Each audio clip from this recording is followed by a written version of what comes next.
இவங்க ரெண்டு பேருக்கு நடக்கிற போராட்டமே ரெண்டே விஷயத்துக்காக தான். ஒன்னு சொத்தையும் கட்சி அதிகாரத்தையும் பிரிச்சுக்கிறது, இன்னொன்னு வன்னியரை யார் மொட்டையடிப்பதற்கான உரிமை. அன்புமணியாகிய எனக்கா, ராமதாஸ் ஆகிய உனக்கா, இல்ல அக்கா பையனுக்கா? உனக்கு எப்படி நல்லா இன்னும் ரேட்டு பேசி இன்னும் பேரத்தை உயர்த்தி உன்னால பொட்டி வாங்க முடியல. அந்த திறமை இன்னும் என்கிட்ட தான் இருக்குது. நீ நான் சாகுற வரைக்கும் நீ வெயிட் பண்ணு. ஒரு வேற விஷயத்துல போய் சொல்லலாம், தன்னுடைய மகனை பற்றி இவ்வளவு விஷயங்களை அவர் அபாண்டமா சொல்லுவாரு அப்படின்னு நம்மளால நம்ப முடியல. அவனும் உன் அக்கா பையன் தானே அப்படின்னு கேட்குறாங்க. கேட்டதுக்கு தான் பாட்டிலால் பதில் சொல்லியிருக்கிறார் நம்ம பாட்டில் மணி. ராமதாஸ் தன்னுடைய காலத்தில் யாராவது வன்னியர் அரசியலை இவரை போலவே பேச வந்தால் அவங்களை எல்லாரையுமே அடிக்கிறது, உதைக்கிறது, கொல்றது, மிரட்டுறது, அத்தனை அராஜங்களையும் ரவுடித்தனங்களையும் ஒரு பக்கம் பண்ணிருக்கிறார். ஒன்று, வன்னிய அடிகளார்னு ஒரு மூத்த தலைவர் இருந்திருக்கிறாரு. அவர் 2 காதையும் அறுத்து எடுத்துட்டாங்களாம். நீ வன்னியர் பாலிடிக்ஸை பேசுறது நான் மட்டும்தான், நீ இருக்கக்கூடாது. இவர் மாறி மாறி கூட்டணி வச்சுட்டாருங்க. அந்தர்பல்ட்டி அடிச்சு பச்சோந்தியே வெக்கப்படும் அளவிற்கு தமிழ்நாட்டில் ஒருத்தர் கூட்டணி வச்சிருக்கிறாருன்னா அது ராமதாஸ் தான். அந்த அளவுக்கு கூட்டணி வச்சுட்டாரு. பெரும்பாலான வட தமிழ்நாட்டில் நடக்கிற ஆணவ படுகொலைகள், இந்த மாதிரி கலவரங்கள், இதுலயே பாமகவோட பங்கு இல்லாம, அவங்களோட தலையீடு இல்லாம இது நடக்குது. நெருப்பிலிருந்து பிறந்தோம் சத்திரியர்கள் அப்படின்ற அப்போ ஆண்ட பரம்பரைன்ற அப்புறம் என்ன மயிருக்கு நீ இடஒதுக்கீடு கேட்குற? இன்னைக்கு ஜி.கே. மணி பையன் தமிழ்குமரனை இளைஞரணி தலைவராக போட்டதுக்கு அன்புமணி அங்கேயே கிழிச்சு போடுறான் அந்த லெட்டரை. இந்த பக்கம்லாம் ஆசீர்வாதம் வந்தீங்கன்னா நடக்கிறதே வேறன்னு அவர் முன்னாடியே தான் மிரட்டி இருக்கிறாரு. அன்புமணி ஒரு தத்தி, எதுவுமே கிடையாதுன்னு அவங்க அப்பாவே சொல்லிட்டாரு. இவனுக்கு தலைமை பண்பும் கிடையாது, நிர்வாக குழு நடந்துச்சுன்னா நிர்வாகிகளை பிடிச்சி கடிச்சு வச்சிருவான். வன்னியர்கள் மாணவர்களுக்கோ இளைஞர்களுக்கோ படிப்புக்கோ எதுக்கும் ஒரு உதவி செஞ்சிருக்காரா இல்லையா? இல்லைங்க. இதை அவங்களே சொல்றாங்க. தமிழ்நாடு காவல்துறை அவங்க அங்க ஒரு போலீஸை பாதுகாப்புக்கு போட்டிருக்கிறாங்க. ராமதாஸ் இப்படி கண்ணீர் வடிச்ச உடனே நைட்டு கிளவாணி வச்சு அழுத்தி ஆளை கொண்டுட்டா என்ன பண்றது? வன்னியர்களுக்கே தெரிஞ்சிருச்சு. என் வன்னியர்களுக்கும் பறையர்களுக்கும் கலவரத்தை தூண்டிவிட்டு குடிசைகளை கொளுத்தி அதில் குளிர் காய்ந்து ராமதாஸ் ஒரு அரசியலை செய்கிறார். நேயர்களே வணக்கம். இன்று நம்மோடு பேச இருப்பவர் தோழர் கலிகாலன். வணக்கம். வணக்கம் சார். எப்படி இருக்கீங்க? நல்லா இருக்கேன் சார். நீங்கள் எப்படி இருக்கீங்க? நல்லா இருக்கேன். இன்னைக்கு ரொம்ப முக்கியமாக பேசக்கூடிய ஒரு விஷயம் பார்த்தீங்கன்னா பாமக பிரச்சனை. ராமதாஸா அன்புமணி ராமதாஸா 2 பேருக்கும் ஒரு கோல்டு வார் போயிட்டுருக்கு.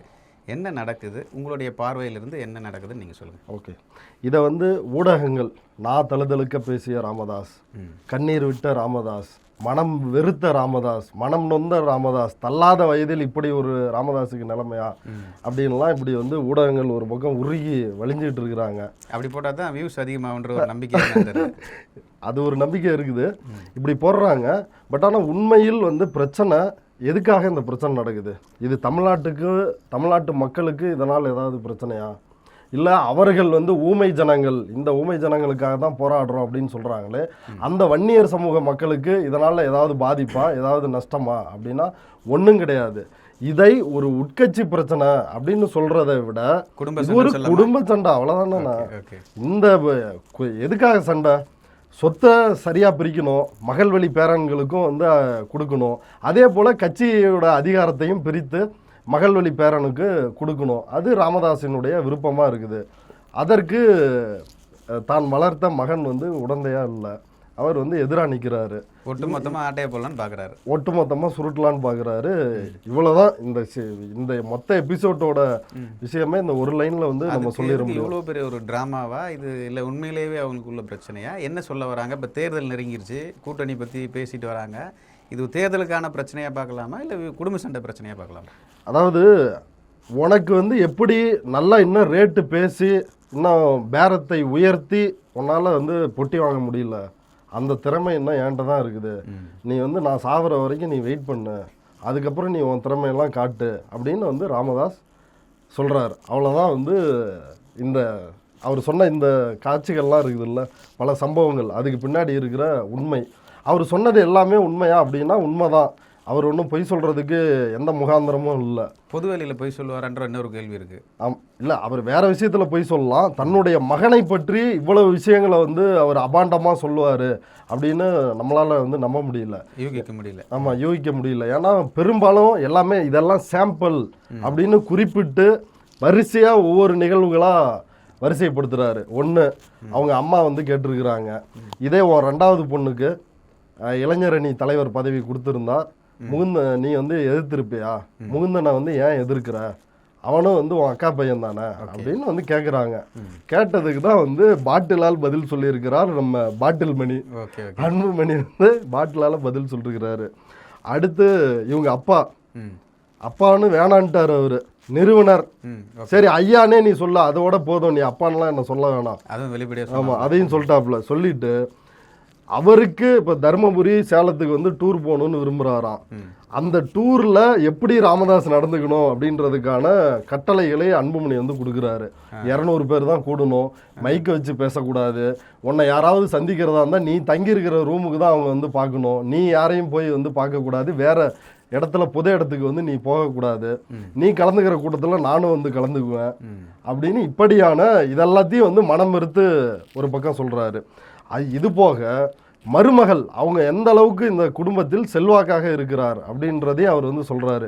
8 நாளில் ஜி.கே. மணியை மாற்றிவிட்டு என்னோட கணவருக்கு பட்டாபிஷேகம் பண்ணணும், அவரை தலைவராக்கணும். மகாபலிபுரத்தில் வந்து மீட் பண்ணி ரூமுக்கே போயிட்டாங்க. ஆமா, மன உளைச்சல் தாங்காம இவர் ஓடி ஒளிஞ்சிருக்கிறாரு. ஒரு 10 நாள் தனியா இருக்கலாம் அப்படின்னு சொல்லிட்டு அங்கேயும் கண்டுபிடிச்சு போயிட்டாங்க. ஆமா, அங்கேயும் கண்டுபிடிச்சு போய் இந்த அம்மா சௌமியா வந்து இறங்கி இருக்கிறாங்க.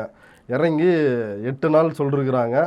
அப்புறம் இவர் ஜி.கே. மணிக்கிட்ட கேட்டு அவர் வந்து ஜாதகத்தில் டைம் சரியில்லைங்கய்யா, எனக்கு இன்னும் ஒரு 1.5 மாதம் ஆகட்டும் அப்படின்னு அவர் சொல்லி அதற்கு பிறகுதான் வந்து தலைவராக போட்டிருக்கிறாங்க. இப்போ ராமதாஸ் வந்து சொல்றாரு எல்லாமே வந்து நான் செய்த தவறு தான் அப்படின்னு வந்து ராமதாஸ் வந்து சொல்றாரு. 5 வயசுலேயே அமைச்சர் பதவி வாங்கி கொடுத்தது, ஆமா, நாடாளுமன்ற உறுப்பினராக தேர்ந்தெடுத்தது, பல விஷயங்களை சொன்னார். ஆமா, ஆனால் ராமதாஸ் வந்து எல்லா நேரங்கள்லையும் யாரை குற்றஞ்சாட்டி இருக்கிறார் அப்படின்னா, என்னுடைய மகனை போல சிறந்த அமைச்சர் யாராவது இந்த நாட்டில் இருக்கிறாங்களா, என்னுடைய மகனை போல ஒருத்தர் வந்து சிறந்தவர் முதலமைச்சர் ஆவதற்கு தகுதி படைத்தவர் வேற யாராவது இருக்கிறாங்களா அப்படின்னு இவ்வளவையும் அவர் தான் ராமதாஸ் அன்புமணியை வந்து சர்டிஃபிகேட் பண்றாரு. அவரை இப்படிதான் வளர்த்து எடுக்கிறாரு.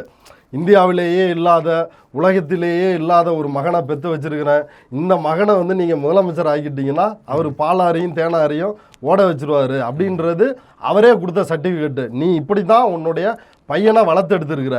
இந்த பையனுக்கு போட்டியாக யார் யாரெல்லாம் வருவார்கள் என்று ராமதாஸ் நினைத்தாரோ, இவங்களுக்கு பீதியாக இருந்துச்சோ, அவங்கள எல்லாரையுமே ஒழிச்சு கட்டினாங்க.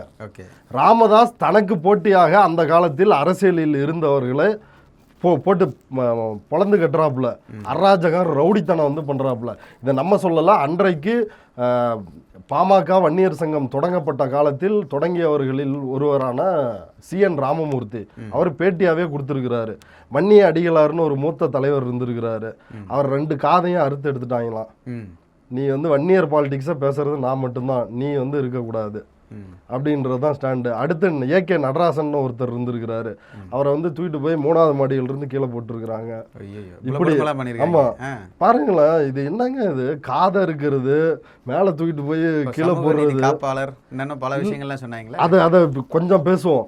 அப்ப இப்படி ராமதாஸ் தன்னுடைய காலத்தில் யாராவது வன்னியர் அரசியலை இவரை போலவே பேச வந்தால் அவங்களை எல்லாரையுமே அடிக்கிறது, உதைக்கிறது, கொல்றது, மிரட்டுறது, அத்தனை அராஜகங்களையும் ரவுடித்தனங்களையும் ஒரு பக்கம் பண்ணிருக்கிறார். 1. 2வது, இந்த CN ராமமூர்த்தி வந்து அவர் அந்த 21 பேர் 25 பேர் துப்பாக்கி சூட்டில் செத்து போறாங்கல்ல 87 போராட்டத்தில், அவங்களுக்கு வீடு கட்டி கொடுக்க முயற்சி பண்றாரு. அதை கூட செய்யக்கூடாதுன்னு உள்ள பூந்து இவர் போனா ஆளை அனுப்பி அடிக்கிறது. அந்த மக்களுக்கு எதுவுமே நடந்துடக்கூடாது. என்னதான் செஞ்சிருக்காரு அந்த மக்களுக்கு? ஒண்ணுமே ராமதாஸ் செய்யல. அந்த 25 பேர் செத்து போனவங்களுக்கு ராமதாஸ் ஒண்ணுமே செய்யல. கலைஞர் தான் அவங்கள வந்து சமூக நீதி போராளின்னு அறிவிச்சு அவங்களுக்கு வந்து பென்ஷன்லாம் கொடுத்துருக்கிறாரு. இவர் சமூக நீதி போராளி, இவர் வந்து கேவலம் இல்லைங்க, கேவலம். இவர் வந்து சமூக நீதி போராளின்னு சொல்றதுக்கு எந்த தகுதியுமே கிடையாது. பொருளாதார அடிப்படையில் இடஒதுக்கீடை கொண்டு வந்து இடபிள்யூஎஸ்ன்ற பேர்ல பார்ப்பன பனியா உயர்சாதி கும்பலுக்கு 10% இடஒதுக்கீடை வந்து கொண்டு வந்தாங்க. 5 நாள்ல வந்து அரசிதழில் வெளியாகிருச்சு. அப்படி கொண்டு வந்தப்ப இவர் வந்து பாஜக கூட்டணியில தான் இருந்தாரு. இவர் என்ன குதிச்சாரா இல்ல துடிச்சாரா? சமூக நீதிக்கு நட்டம் வந்துருச்சு, இது பொருளாதார அடிப்படையில் இடஒதுக்கீடு அப்படின்றது சமூக நீதிக்கு எதிரானது, பிறப்பின் அடிப்படையில் காலங்காலமா இவன் ஒடுக்கப்பட்டிருக்கிறான், அதுக்கு தான் இது வந்து தீர்வு அப்படின்றதான் இடஒதுக்கீடு. இது ஒன்றும் வறுமை ஒழிப்பு திட்டம் கிடையாது, இது தெளிவானது. அப்படி இருக்கும் பொழுது இப்படி இது ஒரு சமூக நீதியவே அம்பேத்கர் என்ன கனவு கண்டாரோ, பெரியார் என்ன கனவு கண்டாரோ அதை அடித்து பிளக்குகின்ற ஒரு நடவடிக்கை இது. அதை மேல கடப்பாறையை மோடி விட்டுருக்கிறாரு. அதை வந்து பக்கத்தில் கன்னத்தோட கண்ணை முரசி மோடிஜி வந்து இந்தியாவிலேயே பெரிய தலைவர் எங்கள் அப்பாவை சொல்லிட்டாரு அப்படின்னு வந்து பேசுகிற இவங்களுக்கு ஆமாங்க. எங்க சமூக நீதியை பற்றி இது வாய் திறந்துருக்கணுமா இல்லையா? நீங்கள் தமிழ்நாட்டில் வந்து எனக்கு 10.5 கொடுன்ற வெக்கமா இல்லை உனக்கு கொஞ்சம் கூட? சமூக நலத்துறை வந்து பட்டியல் வெளியிட்டு இருக்கிறான். எல்லா துறைகள்லையும் ஃபாரஸ்ட்ல இருந்து மெடிக்கல்ல இருந்து எல்லாத்துலேயும் தமிழ்நாட்டு அளவில் நடக்கின்ற எல்லாவற்றிலுமே வன்னியர்கள் 20% அந்த இடஒதுக்கீட்டில் அவங்க வந்து இந்த 10.5க்கு அதிகமாகத்தான் வந்து அனுபவிக்கிறாங்க. அப்படியே ஒரு அரசியலுக்காகவே ஆமாங்க, ஊருக்குள்ள போக முடியல. குறிப்பா வந்து வன்னியர்களை ஏமாத்தி வன்னியர்களை மொட்டையடிக்கிறது அந்த 10.5% வந்து இவங்க 2 பேருக்கு நடக்கிற போராட்டமே 2 விஷயத்துக்காக தான். ஒன்னு சொத்தையும் கட்சி அதிகாரத்தையும் பிரிச்சுக்கிறது, இன்னொன்னு வன்னியரை யார் மொட்டையடிப்பதற்கான உரிமை. அன்புமகிய மணியாகிய எனக்கா, ராமதாஸ் ஆகிய உனக்கா, இல்ல அக்கா வன்னியர் மக்களுக்கு இவங்க வந்து என்ன பண்ணிருக்கிறாங்க? அந்த 87ல நடந்த போராட்டத்தில் கூட எம்ஜிஆர் ஆட்சியில் 25 பேரை சுட்டு கொண்டுடுறாங்க. இடஒதுக்கீடு தரவில்லை, அந்த தேர்தலை பாமக புறக்கணிக்குது. கலைஞர் அவரா தேர்தல் அறிக்கையில் அறிவிக்கிறாரு, நான் வந்தால் இடஒதுக்கீடு தர்றேன் அப்படின்னு சொல்லி. அப்படி அவராக வந்து இவங்களை அழைச்சி 116 சாதிகளை ஒன்றிணைத்து அவங்களுக்கு 20% இடஒதுக்கீடு கொடுக்குறாரு. மிகவும் பிற்படுத்தப்பட்டோர்னு ஒரு பட்டியல். இப்போ நான் கேட்குறேன், உனக்கு வந்து வெக்கமா இல்லை? நீலாம் சமூக நீதி தலைவனா? இந்த 116 சாதியில் 115 சாதிக்கு பின்னாடி 116வது சாதியா என் சாதி பின்தங்கி இருக்குது அப்படின்னு உன்னால நிரூபிச்சா மட்டும்தான் உனக்கு உள்ஒதுக்கீடு. உள்ஒதுக்கீட்டுக்கான அரசியலே வந்து அதுதான். அப்படி இருக்கிறப்ப நீதிமன்றம் அதான் கேட்குறான். இப்போ நீங்கள் யோசிச்சு பாருங்க, குயவர்கள், முடிதிருத்தும் மருத்துவர் சமூகத்தை சார்ந்தவர்கள், சலவை தொழிலாளிகள், வண்ணார் சமூகத்தை சார்ந்தவர்கள், இப்படி சொல்லிக்கிட்டே போகலாம். இவங்கெல்லாம் வந்து போட்டியிட முடியுமாங்க? உண்மையிலே உள்ஒதுக்கீடு யாருக்கு கொடுக்கணும்னா அவங்களுக்கு கொடுக்கணும். அப்படி இருக்கிறப்ப நீ எல்லாத்தையும் அனுபவிச்சுட்டு இருக்கிற, அதையும் இதுல சமூகம் தானே. ஆமா, இப்ப இதுல என்னன்னா பிரச்சனையே, இவர் வந்து மாறி மாறி கூட்டணி வச்சுட்டாருங்க. அந்தர்பல்ட்டி அடிச்சு பச்சோந்தியே வெக்கப்படும் அளவிற்கு தமிழ்நாட்டில் ஒருத்தர் கூட்டணி வச்சிருக்கிறாருன்னா அது ராமதாஸ் தான். அந்த அளவுக்கு கூட்டணி வச்சுட்டாரு. வச்ச பிறகு ஊர்ல எல்லா இடத்துலயும் வந்து நாரிருச்சு. அங்கே உள்ளூர்லலாம் எவனாலையும் பாமகவில் அரசியல் அதிமுக காரனும் காரி துப்புவான், பாஜக இது திமுக காரனும் காரி துப்புவான். சேர்க்காத கூட போனாங்களே. ஆமாம், சேர்க்காமவும் போனாங்க. இதெல்லாம் நாகரிகமாக சொல்கிறேன். ஊரில் என்ன மாதிரி அவங்க சாதிக்காரங்களே அந்த கட்சியை பற்றி என்ன பேசுவார்கள் அப்படின்றது அவங்களுக்கு நல்லா தெரியும். அதனால் திரும்பவும் அந்த மக்கள்கிட்ட உள்ள நுழையணும். அதுக்கு ஏதாவது வந்து ஒரு ட்ராமா பண்ணோம். அதுக்கு தான் 10.5 ரெடி பண்ணாங்க. 2011-12 காலகட்டத்தில் அப்போ ஒரு தடவை முட்டுச்சந்துக்கு வந்துருச்சு இவங்க அரசியல். அப்போதான் வந்து நத்தம் காலனியை எரித்து இளவரசன் திவ்யா காதலை மையமாக வைத்து ஒரு 300 வீட்டை கொளுத்துனாங்க. நீ இன்னைக்கு அழுவுறிய, அன்னைக்கு 300 பேர் வீடு இழந்தாங்க. அந்த பையன் வந்து செத்து போனான், இளவரசன். மர்மமான முறையில் வந்து அது கொலையா தற்கொலையான்னு இன்னமும் நமக்கு தெரியல. அப்படி ஒரு கொடுமையெல்லாம் நீ வந்து பண்ணிட்டு ஆமா, விசாரணை நிறைய இது நம்ம வந்து ஒன்ன குறிப்பிட்டு சொல்றோம். இவங்க இப்படி எத்தனை இடங்கள்ல வந்து பண்ணாங்க. பெரும்பாலான வட தமிழ்நாட்டில் நடக்கிற ஆணவ படுகொலைகள், இந்த மாதிரி கலவரங்கள், இதுலயே பாமகவோட பங்கு இல்லாம அவங்களோட தலையீடு இல்லாம இது வந்து நடக்குது. அப்படி இருக்கிறப்ப இப்பங்க திரௌபதி அம்மன் கோயில் நீ சமூக நீதி காவலர்னு சொல்றியா இல்லையா? உனக்கு வெக்கமா இல்லையா? எனக்கு அந்த அனுபவம் இருக்கு. ஏன்னா நானே ஃபேஸ் பண்ணியிருக்கேன், கேட்டிருக்கேன். யார்கிட்ட? ஒரு இந்து கோயிலுக்குள்ள அனுமதிக்க கூடாதுன்றது டிஸ்கிரிமினேஷன், இது இல்லையா? இதை வந்து ஒரு கட்சி தலைவர் ஆதரிக்கலாமா? இவங்களுடைய நிலைப்பாடு என்னன்னு போது இதுக்கு பதிலே இல்லை. ஹைப்போதெட்டிக்கல் கொஸ்டின் சொல்லி திரும்பி என்கிட்ட ரிவர்ஸ்க்கு வந்தாங்க. அதான் அந்த கட்சியினுடைய ஒரு சிறந்த சமூக நீதி போராளி இருக்கிறாரு பாலு அப்படின்னு சொல்லிட்டு. அந்த பாலு தான் அங்கே போய் பேசினாரு. ஐயா, கடைசி வரைக்கும் உங்களோட சுப்ரீம் கோர்ட்டுக்கே வந்து போராடுவார், இது நம்ம உரிமை, நம்ம வந்து பட்டியல் சமூகத்து மக்களை உள்ள விடமாட்டோம் அப்படின்னு போய் பேசின வீடியோக்கள் இன்னமும் இருக்குது. இப்படியெல்லாம் எல்லாத்தையும் பண்ணிட்டு, அதாவது மேடை போட்டு சத்திரியர்கள், நெருப்பிலிருந்து பிறந்தோம் சத்திரியர்கள் அப்படின்ற, அப்போ ஆண்ட பரம்பரைன்ற, அப்புறம் என்ன மயிருக்கு நீ இடஒதுக்கீடு கேட்குற? நீ அதை கேட்கக்கூடாது இல்லை?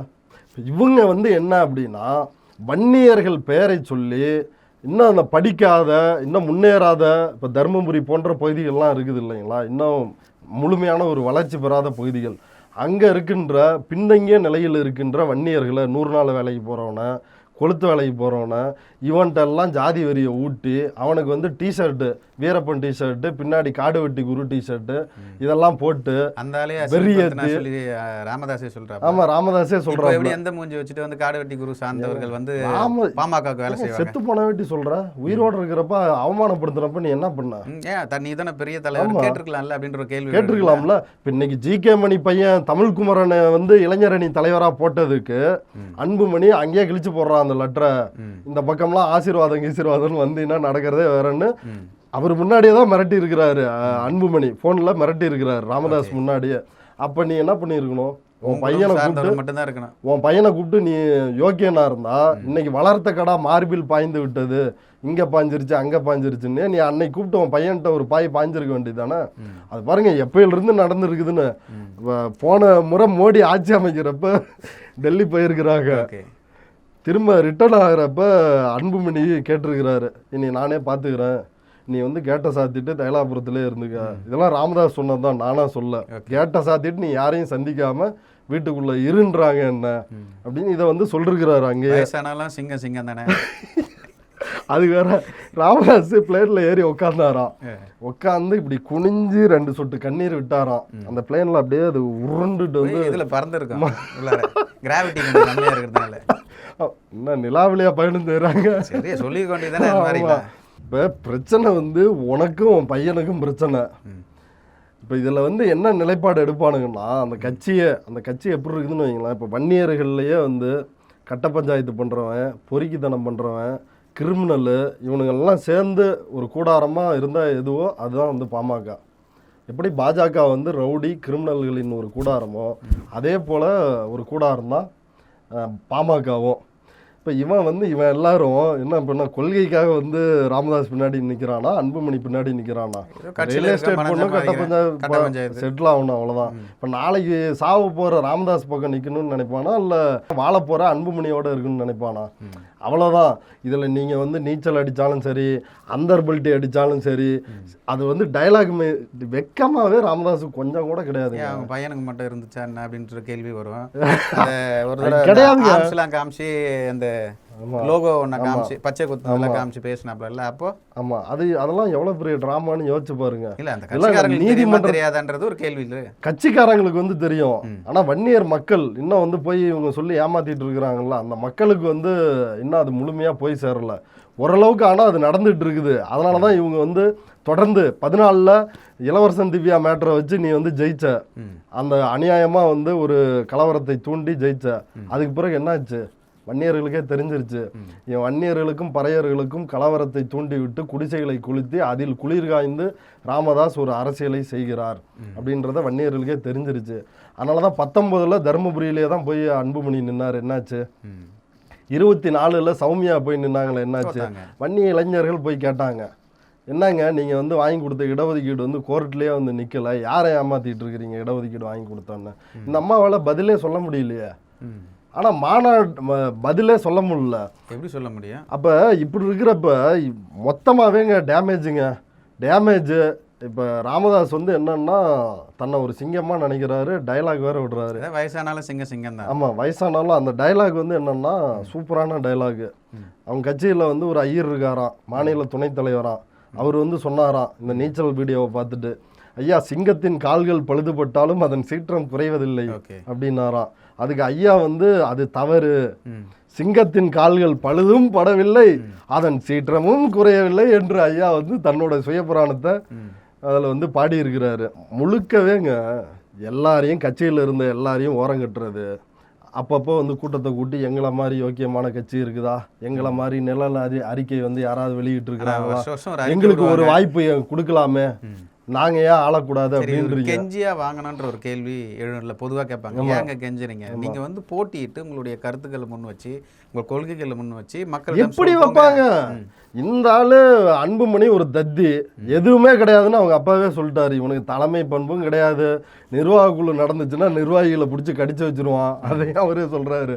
பேசவே விடமாட்டான் அப்படின்னு புலம்புன்னு புலம்பி தள்ளுறாரு. எதுக்குமே ஆளாவாத ஒரு தத்தியை பெற்று வச்சுட்டாரு. அதிகாரம் தன் குடும்பத்தை விட்டு வேற யார்கிட்டையும் போயிடக்கூடாது, தனக்கு பிறகு தன்னோட தத்தியாக இருந்தாலும் தான் பையன் தான் வரணும். இப்போ அந்த தத்தி வந்து ஒர்க் அவுட் ஆகலனாலும் இன்னொரு பேரன் தான் அந்த இடத்துக்கு வந்து வரணும். தன் குடும்பத்தை தாண்டி வேற யாருமே எப்படிங்க அதிகாரத்துக்கு வர முடியும்? நீங்க என்ன 2 பேரும் என்ன அண்ணாவா, பெரியாரா, கலைஞரா? நீங்க 2 பேரும் ஒண்ணுமே கிடையாது. உன் கட்சியில இந்த இப்ப தனி கட்சி ஆரம்பிச்சிருக்கிற வேல்முருகன் உட்பட இவங்கெல்லாம் எதுக்கு வெளியே வந்தாங்க? ஏன் வெளியேற்றப்பட்டார்கள்? கொள்கைன்றது 2வது. அன்புமணிக்கு போட்டி. அன்புமணிக்கு யார் வளர்ந்து வந்துட போறாங்க? ஆமா, நல்லா வாய் பேசுறான். அன்புமணிக்கு ஒன்றும் பேச தெரில.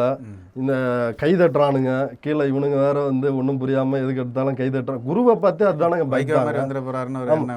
குருவை பார்த்து அதனால தானே அன்புமணியும் ராமதாஸும் வந்து பயந்தாங்க. என்ன எல்லாரும் இவனுக்கு கைதட்டுறானுங்க, அவ்வளோதான் முடிஞ்சு போல அப்படின்னு அந்த டவுட்டெல்லாம் வந்து இருந்ததுனாலதான் முடிச்சு விட்டாங்க. குருவே வந்து பேட்டியா கொடுத்துருப்பாப்புல, நான் மரணம் தான் ஐயாவையும் என்னையும் பிரிக்கும் அப்படின்லாம் வந்து சொல்லிருப்பாப்புல. ஐயாவுக்கு கட்டுப்பட்டு தான் நான் வந்து இருப்பேன். ஆமா, முடிச்சுட்டாங்க. வன்னியர்களுக்கு வந்து மிகச்சிறந்த உதாரணம் ராமதாஸை வந்து நம்பினா என்ன நடக்கும்?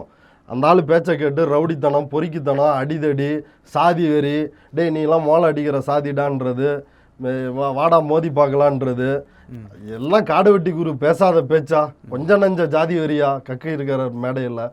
அவ்வளவு கக்கி இருக்கிறாரு. என்ன ஆச்சு கடைசியா? உன்னை உசுப்பேத்தி நல்லா ஜாதி வெறியோட ராமதாஸ் பேச வச்சாரு. கடைசியா வந்து உன்னை வில்லனாக்கி தான் ஓரம் கட்டினாங்க. அடுத்து வந்து ஒரு வாய்ப்பு கிடைச்ச உடனே உன்னை மருத்துவ கொலை செய்து விட்டார்கள் அப்படின்னு அவங்க குடும்பமே சொல்லுது. ஆமா, அப்ப இதுதான் மிகச்சிறந்த உதாரணம். வன்னியர்கள் வந்து புரிஞ்சுக்கணும். நீங்க வந்து எவ்வளவு பெரிய ஆடு மாடு மாரி போய் அந்த ஆளுக்கு வேலை செஞ்சீங்கனாலும் கடைசியா புனியை வச்சு பலி கொடுத்து பையனுக்கு வந்து கறியாக்கி போட்டுருவாப்புல. சரி, இப்போ அடுத்த கேள்வி. ஒரு சமீபத்தில் நடந்த அந்த மாநாட்டில் பேசினார். வன்னியர்கள் சமூகத்தை சார்ந்த பசங்க யாரும் பெரிய அளவில் பெரிய பதவிகள் இல்லை, யாரும் பெருசாக படிக்கலைன்னு. யார் படிக்க வைக்கக்கூடாதுன்னு சொன்னது? யார் படிக்க வேண்டான்னு சொன்னது? யார் அவங்கள தவறான வழி நடத்துதுன்ற ஒரு கேள்வி எழுந்திருக்கு. அதில் வந்து அவர் சொல்கிறாரு, நான் அதை பார்த்தேன், 104 114 IAS IPS ஆஃபீஸர் இருக்கிறாங்க. அதில் ஒரே ஒருத்தர் தான் வன்னியர் இருக்கிறாரு அப்படின்றாரு. நான் கேட்குறேன், இவன் எவ்வளவு பெரிய தற்குறி இந்த ஆள் அப்படின்றது நீங்களே வச்சு பாருங்க. IAS IPSக்கு என்னங்க தமிழ்நாடு அரசாங்கம் பரீட்சை நடத்த முடியும்? தமிழ்நாடு அரசு இடஒதுக்கீடுலையாங்க யார் படிக்கக்கூடாதுன்னு சொன்னது? UPSC பரீட்சை நடத்துது. போய் உங்க அப்பா மோடி கிட்ட கேளுங்க. நீயும் உங்க அப்பனும் போய் நல்லா கண்ணத்தை வச்சு பாலிஷ் பண்றீங்கல்ல, பொட்டி பொட்டியா சுமந்து வந்து கஷ்டப்படுறீங்கல்ல, இந்த வயசுலயும் வந்து பொட்டி சுமக்கிறதுக்கு இவ்வளவு துடிக்கிறீங்கல்ல, போய் கேட்க வேண்டியதானே? எப்படி வந்து மோடி வந்து நீ OBCக்கு 27% இடஒதுக்கீடு வந்து இருக்குது, ஏன் வந்து எங்கள் ஆள் ஒருத்தவங்க கூட கலெக்டர் ஆகலை, ஏன் IPS ஆகலை, ஏன் எடுக்க மாட்டுற, ஏன் எல்லாம் பாப்பார பசங்களாம் போடுற அப்படின்னு நீ போய் கேளு. அங்கே கேட்க வேண்டியதானே? நீ உனக்கு எந்த நலனுமே கிடையாது. நீ வாயில ஊமை ஜனங்கள்னு சொல்கிற, ஆனால் நீ யாருடைய நலனை மட்டும்தான் பார்த்துருக்குறன்னா உன் பையனோட நலனை மட்டும்தான் பார்த்துருக்குற. நீ வந்து 2024 நீ அதிமுக கூட்டணிக்கு போகலாம் அப்படின்னு நீ முடிவெடுத்ததா ராமதாஸ் வந்து சொல்கிறாரு. பையன் வந்தாராம், காலில் விழுந்தாராம், நீ தான் எனக்கு கொல்லி போடணும், நம்ம பாஜக கூட போடலாம், நான் செத்துருவேன் அப்படின்னு தற்கொலை மிரட்டல் விடுத்தாராம். மருமகளும் மகனும் அலற பார்த்து இவருக்கு ஏன் போகணும்ன்ற ஒரு விஷயம் இருக்குல்ல. ஆமா, அவரோட கேஸ் ஒன்று வருது, பர்டிகுலரா உத்தரப்பிரதேசத்து மருத்துவக் கல்லூரி முறைகேடான முறையில் தொடங்குவதற்கான ஊழல், அதுல ஊழல் நடந்திருக்குன்னு தான் அவருக்கு CBI கேஸ். அது இன்னும் கிணத்துல போட்ட கல்லாவே இருக்குது. கூட்டணி இருக்கிறதால கல்லாவே இருக்குது. கூட்டணி விட்டு வெளியே வந்தா என்ன நிலைமை? அது வந்து உயிர் பெற்று எழும். தீகார் சிறையில மைதாமாவு மாதிரி இருக்கிற அன்புமணியால் இருக்க முடியுமா? அதெல்லாம் இவ்வளவு பெரிய பிரச்சனை. ஆமா, இவ்வளவு பெரிய பிரச்சனை. இப்ப ராமதாஸும் வந்து இன்னும் பாஜக எதிர்ப்பு அரசியல், மக்கள் நல அரசியல்லாம் அதுல பேசியிருக்கிறாரு. இப்ப கொடுத்த பேட்டியில இவங்க போய் நம்ம போய் அதிமுக சேர்ந்துக்கலாம், பாஜக அங்க வரட்டும், இது வந்து ராமதாஸோட ஐடியா. இவர் அன்புமணி நம்ம எதுக்கு வந்து தலையை சுற்றி மூக்க தோடணும், நேராக வந்து மூக்க தோடலாம் அப்படின்னு. இப்போ ராமதாஸ் என்னன்னா, நம்ம அதிமுக கிட்டையும் ஒரு பொட்டி வாங்கலாம், பாஜக கிட்டையும் ஒரு பொட்டி வாங்கலாம், ஒரு பேரம் அப்படின்னு அப்படி கணக்கு பண்ணுறாப்புல. இப்போ இவர் என்னன்னா, நம்ம கேஸ் இருக்குது, பாஜக கிட்ட ஏதாவது பார்த்து காம்ப்ரமைஸ் பண்ணிக்கலாம், பெட்டி அங்கே வாங்கிக்கலாம் அப்படின்ற இந்த இதுதானே ஒழிய இவர்களுக்கு மக்கள் நலனின் மீதோ இப்போ அந்த முடிவு வந்து எடுத்திருக்க மாட்டோம்ல. நீ வந்து வன்னியர் மட்டும் இல்லை, இந்தியாவில் உள்ள ஒட்டுமொத்த மக்களுக்கும் விரோதமான கட்சி பாஜக. வேளாண் விவசாயிகள் வந்து அங்கே போராட்டம் நடத்தினாங்க. அந்த மசோதாவுக்கு நீ போய் உன் பையன் ஓட்டு போட்டானா இல்லையா? உனக்கு வெக்கமா இல்லை? விவசாயிக்கான நிழல் அறிக்கை, நான் நிதி அறிக்கை விட்டுட்டு நீ போய் ஓட்டு போட்ட. அடுத்து CAA NRC அதுக்கு போய் நீ ஓட்டு போட்ட. நீ வந்து தமிழன், நான் தான் தமிழ் குடிதாங்கின்ற ஈழத்தமிழர்களுக்கு வந்து அதில் என்ன இது கொடுத்துருக்குறாங்களா, குடியுரிமை அனுமதி உண்டா? இஸ்லாமியர்களுக்கு அண்டை நாடுகளிலிருந்து வந்தவர்கள், தமிழர்களுக்கு எதிரான ஒரு நிலைப்பாடு, ஆமா, சிறுபான்மை மக்களுக்கு எதிரான நிலைப்பாடு, விவசாயிகளுக்கு எதிரான நிலைப்பாடு. ஆமா. அப்போ இவர் என்னதான் செய்ய வராங்க? இவங்க வந்து ஒன்றுமே செய்யலை. இவங்க வந்து இவங்க குடும்பம் இன்னும் எப்படி நல்லா இருக்கலாம் அப்படின்றது மட்டும்தான். இவங்க குடும்பத்தில் என்ன பாட்டிலால் அடித்தா என்ன, செத்தா என்ன, எவனுக்கு என்ன போச்சு? பலாயிரம் கோடி அடித்து வச்சிருக்கிறீங்க. இப்போ வன்னியர் பொதுச்சொத்து வாரியம் அமைக்கணும்னு நீதிமன்றம் உத்தரவு போடுது. அந்த சிஎன் ராமமூர்த்தி அவர் போட்ட வழக்கில் அந்த தீர்ப்பு வந்த உடனே இவர் வந்து வன்னியர் கல்வி அறக்கட்டளையா ராமதாஸ் சரஸ்வதி கல்வி அறக்கட்டளைன்னு இவர் பேருக்கும் இவர் பொண்டாட்டி பேருக்கும். ஆனால் எப்படி பணத்தை வசூல் பண்ணிருக்கிறாருன்னா, எல்லா வன்னியர்களே நீங்கள் ₹1 இருந்தால் கொடுங்க, செங்கல் இருந்தால் கொடுங்க அப்படின்னு இப்படி நீ கலெக்ட் பண்ணிருக்கிற. வன்னியர்கள் மாணவர்களுக்கோ இளைஞர்களுக்கோ படிப்புக்கோ எதுக்கும் ஒரு உதவி செஞ்சிருக்காரா இல்லையா?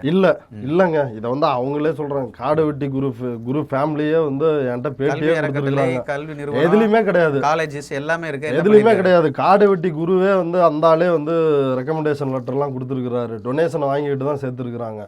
அப்போ ஒன்றும் இவங்களால யாருக்குமே நல்லது கிடையாதுங்க. இவங்க எதுக்கு முதல்ல இந்த சமூகத்துக்கு. சரி, அடுத்தது என்ன நடக்கும்? அடுத்தது வந்து இல்லை, அடுத்தது இப்போ சில அப்டேட் வந்து என்ன அப்படின்னா, இப்போ தமிழ்நாடு காவல்துறை அவங்க வந்து அங்கே ஒரு போலீஸை வந்து பாதுகாப்புக்கு போட்டிருக்கிறாங்க. ராமதாஸ் இப்படி கண்ணீர் வடித்த உடனே நைட்டு தலவாணி வச்சு அழுத்தி ஆளை கொண்டுட்டா என்ன பண்ணுறது அப்படின்னு. எவ்வளோ சம்பவம் நடந்துக்கு இதுவும் நடக்கலாம் அப்படின்ற ஒரு கேள்வி இருக்கு. ஆமாம், அப்படி ஒரு இருக்குல்ல. ஏங்க அவர் சொல்கிறதெல்லாம் பார்த்தா எதுவும் அவர் சாம்பிள்ன்றாருங்க. இதெல்லாம் எல்லாருக்குமே நடந்துருக்குதுங்க. இப்போ அவரையே கண்ட்ரோல் பண்ணி நீ கேட்டை சாத்தி வீட்டில் இருன்றாங்க. இன்னும் சிலர் வந்து சொல்றதெல்லாம் வந்து ராமதாஸுக்கும் அடி விழுந்துச்சு, அவர் அதை மறைக்கிறாரு அப்படின்றாங்க. வெளியே சொல்றதுன்னா எங்க வெளியே சொல்றது? ஆமா, இதை வெளில சொல்ல முடியாது இல்ல. அப்ப அங்க போலீஸ் பாதுகாப்பு போட்டிருக்கிறாங்க. அப்புறம் இன்னைக்கு வந்து ஆடிட்டரை அழைத்து ராமதாஸ் வந்து பேசிட்டு இருக்கிறாராம் அவரோட ஆடிட்டர் சுப்புரத்னத்துக்கிட்ட. அதான் அந்த சொத்து மேட்ரு தான் வந்து சீக்கிரம் அதை ஒரு கணக்கு முடிக்கலாம் அப்படின்னு வந்து பார்க்கலாம் ராமதாஸ். இன்னொரு புறம் நேற்று நடந்த கூட்டத்தில் டோட்டலா அப்பா வந்து ஒரு பாம்பு மாதிரி படம் எடுத்து தான் போட்ட குட்டியவே வந்து அந்த பாம்பு முழுங்கிருச்சு. முழுங்கின பிறகு குட்டி சுதாரிக்காம அதெல்லாம் செல்லாது, அந்த ஆளு சொல்றதெல்லாம் செல்லாது, நான் போடுறதான் செல்லும் அப்படின்னா இது மக்கள் மத்தியில என்ன சொல்லுது? பைலா வந்து ராமதாஸ் வந்து படிச்சு காட்டுறாரு. அது வந்து நமக்கு தெரியல. ராமதாஸ் வந்து படிச்சு காட்டி செயற்குழுவையோ பொதுக்குழுவையோ கூட்டுவதற்கான அதிகாரம் வந்து நிறுவனர் வழிகாட்டுதல் பேர்ல தான் இருக்குது. எழுதி வச்சிருக்காரு. ஆமா, நிறுவனரும் நான் தான், தலைவரும் நான் தான். சரி, அப்படின்னு அவர் ஒரே ஒரு தீர்வு தான் அவர் சொன்ன தீர்வு. என்ன தீர்வுனா, நீ வந்து செயல் தலைவர்னா ஏத்துக்கிட்டு செயல்படுறேன்னு சொல்லு. அப்படி இல்லையா அப்பா, ஐயா, அப்பான்னு கூட வேணாம், ஐயா உங்களுக்கு கீழே நான் ஒரு தொண்டனா இருக்கிறேன்னு சொல்லு. அதுதான் அவர் சொல்ற தீர்வு. இதை தாண்டி வேற எந்த தலைவர் கிடையாது. வேற எந்த தீர்வும் வந்து ராமதாஸ் கொடுப்பதற்கு தயாராக இல்லை. ஆனால் இன்னொரு பக்கம் அன்புமணியும் விடுறதுக்கு தயாராக இல்லை. அவர் வந்து இவர் திலகபாமாவை வந்து நீக்கிறாரு, இவர் பதவியை போடுறாரு. அந்த திலகபாமா பேசுனா ஒரு ஆடியோ ஒன்று லீக் ஆகிருக்குது. அந்த ஆடியோவில் ஜிகே மணி தான் ஐயாவுக்கும் சின்னையாவுக்கும் சண்டையை முட்டி விடுறாரு அப்படின்னு அதை வேற சொல்லி இருக்குது. இதெல்லாம் நல்லா கவனிக்கணும். ஸ்டெப் பை ஸ்டெப்பாக வந்து ராமதாஸ் பொதுக்குழுவில் இப்படி நடக்குது. அதுக்கடுத்து தலைவராக நானே இருக்கிறேன் அப்படின்னு சொல்லி ராமதாஸ் வந்து அறிவிக்கிறாரு. அதற்கு பிறகு அன்புமணி வந்து நான் கடுமையான மன உளைச்சலில் இருக்கிறேன், நான் என்ன தப்பு பண்ணேன் அப்படின்னு இவர் ஒரு சிம்பத்தியை தேடுறதுக்கு முயற்சி பண்ண ஆரம்பித்தார். அப்போ ராமதாஸ் என்ட்ரி கொடுத்து என்ன தவறு செய்து விட்டேன்னு வந்து அன்புமணி கேட்டிருக்கிறாரு. அந்த தவறுலாம் என்னன்னு நான் சொல்கிறேன் அப்படின்னு ஆரம்பித்தது தான் இது. ஸ்டெப் பை ஸ்டெப்பாக ராமதாஸ் வந்து பண்ணிருக்கிறாரு. அதனுடைய அடுத்த கட்டமாக தான் அவர் என்னைக்கு பொதுக்குழுவில் மைக்கை தூக்கி வீசினாரோ அன்னைக்கே 25 பேர்கிட்ட பணம் வாங்கிட்டாராம் மாவட்ட செயலாளராக புது ஆளை நியமிக்கிறதுக்கு. நேற்று சாயங்காலத்திலிருந்து அதை போட்டு எடுத்துக்கிட்டு இருக்காங்க, பார்த்துருப்பீங்க. இப்போ எம்எல்ஏவாக இருக்கிற சிவகுமாரை வந்து மாவட்ட செயலாளரை விட்டு நீக்கினாங்க. உடனே அன்புமணி என் கையில் தான் செல்லும், அதெல்லாம் நீ ஒன்றும் கவலைப்படாத போ, வேற யாரை பற்றியும் 10 நிமிஷம் நீக்கினாங்கன்னா அடுத்த 10வது நிமிஷம் உனக்கு போஸ்டிங்க அப்படின்னு வந்து அவர் சொல்லிருக்கிறாரு. இது இன்னும் நாரி புழுத்து இன்னும் அது வந்து சந்தி சிரித்து தான் இது வந்து ஒழிய போகுதுன்னு நினைக்கிறேன். கட்டாயம் இது வந்து கோர்ட்டுக்கு போகுது. இது எப்படி அதிமுகவுக்கு நடந்துச்சோ அதே போல் பாமகவுக்கு பாஜக செய்ய போகிறாங்க. இந்தியா முழுவதும் எந்தெந்த கட்சிகளோடு பாஜக கூட்டணி வைத்ததோ அந்த கட்சிகளை அழித்தது உடைத்தது, தன்னோட வந்து சேர்த்துக்கிட்டாங்க, எம்எல்ஏக்களை விலைக்கு வாங்கினாங்க. சரத்பவார் கட்சியாக இருந்தாலும் சரி, பால் தாக்கரே கட்சி, தமிழ்நாட்டில் அதிமுக மிகச்சிறந்த உதாரணம். அதுக்கடுத்து பாமகவில் என்ன நடக்க போகுதுன்னா, ராமதாஸ் ஒரு அணியாக இருப்பார், அன்புமணி ஒரு அணியாக இருப்பார். சின்ன மேங்கோக்கிட்ட மேங்கோ சின்னத்தை கொடுத்து நீ நில்லு பாவுக அப்படிம்பாங்க. அவரும் அந்த பக்கம் ஏதாவது ஸ்டண்ட் பண்ணுவார். அந்த போட்டியை தான் பாஜக இங்கே நடத்த போகிறாங்க. இதில் கவலைக்குரிய ஒரு விஷயமா நம்ம பார்க்க வேண்டியது என்னன்னா, சாதிய ரீதியாக அணிதிரட்டி வைக்கப்பட்டுள்ள ஒரு கணிசமான இந்த கூட்டம் சத்திரிய பெருமையின் காரணமாக நேரடியாக அது மெயின் பிரான்ச்சுக்கு போகுது. பாஜகவில் இணைய போகிறார்கள் இவங்க எல்லாருமே.